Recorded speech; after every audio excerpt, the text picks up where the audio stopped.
Morning, everyone. Father Pierre Shampoo, Director of Vocations for Ottawa, Cornwall. I'm celebrating Mass like I always do here next door at my house. And today I thought I would talk a little bit about a quote that I heard today on Facebook. And it just brought me to tears. Such a beautiful thing, especially during the pandemic. It really came very, very strongly to me. So here I'm celebrating Mass. I have not yet consecrated the Eucharist. I just finished, my homily here. But I want to just read this, and it's from the Poor Clares of Perpetual Adoration. I'm just going to read the quote, and then I'll say a little bit after. In our self-centered culture and classic American emphasis on work, we often feel that we have to accomplish something during our times of prayer before the Blessed Sacrament.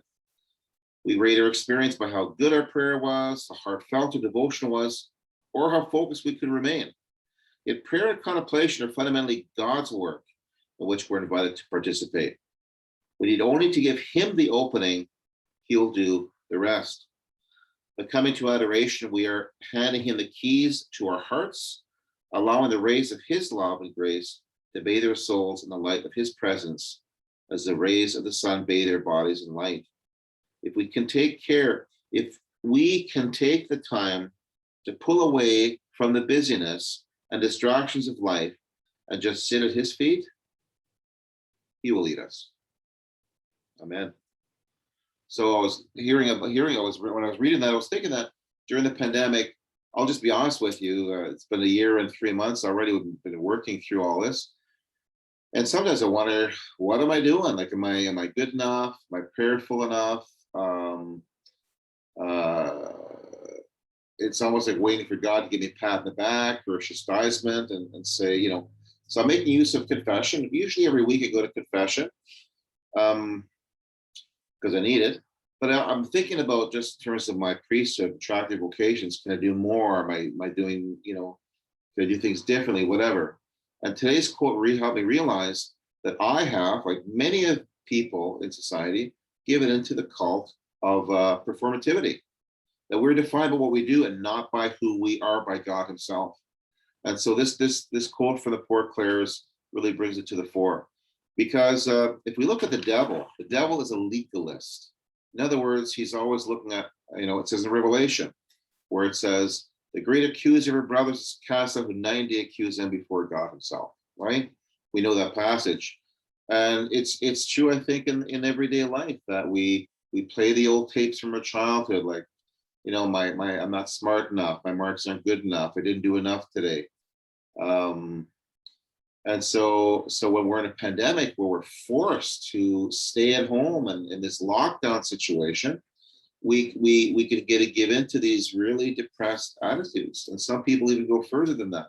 So this quote from the Poor Clares today reminds me, and should remind all of us, that we're not defined by what we do, but by who we are. And we're God's sons and daughters. Never forget that. Don't let the world try to convince you otherwise, because it's a lie. It's a bald-faced lie. So as we live in the love of Christ, that's what shapes us.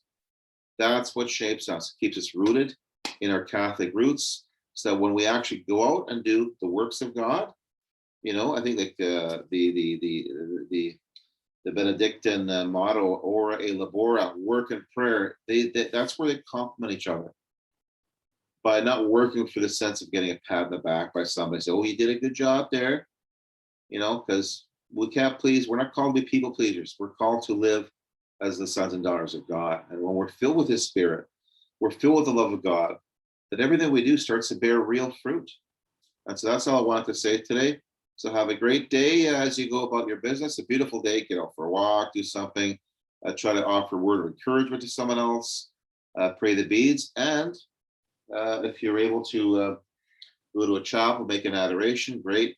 If you're not able to go to a church, do adoration, because we're in a lockdown, they're only allowed up to 10 people at a service, then do a third form. Third form is uniting yourself with the nearest Eucharist at the nearest parish, and in the privacy of your room, wherever you happen to be, or in your car, or your walk, wherever you happen to be, just say, Lord, I am yours, speak to my heart.